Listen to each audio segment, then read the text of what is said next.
Mi matae, mi matae.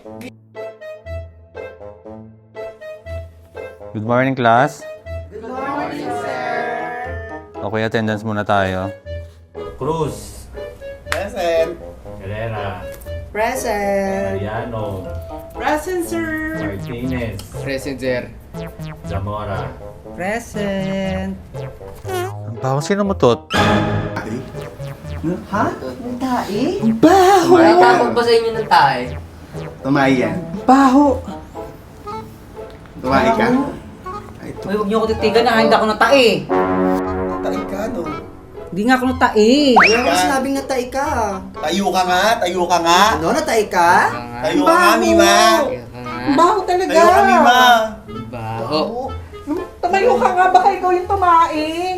Mi matae, mi matae, mi matae, mi matae, Tumigil kayo! matae, mi matae. Cruz, pakisamahan mo na sa Zamora. Samahan mo daw si Tae.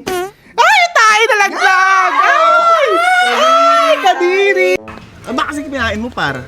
Bumili ako ng papaya ka na kay Manong. Biglang humilab yung tiyan ko. Ang sakit. Dalihan mo.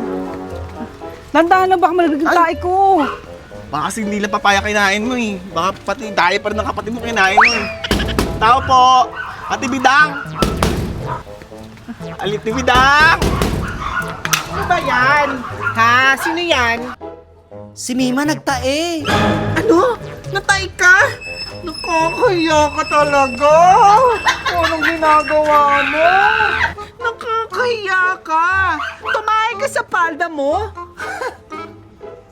Di ba sabi ko naman sa'yo, kahit hindi ka maging salutatorian o valedictorian, huwag ka lang tatay sa eskwelahan mo. Yung mga matatalino mong classmate, makakalimutan yan. Pero yung tumae, tandang-tanda nila. Nakakahiya ka, ha? Nakakahiya ka. Ano, pag graduation nyo, kasama kita. Tapos tatawagin ang pangalan mo. Mima Tae? Nakakahiya ka. Mima Tae! Mima Tae! Mima Tae! Mima Tae! Mima Tae! Mama, inaasamin na ako! Mima Natae! Mima Natae! Mima Natae!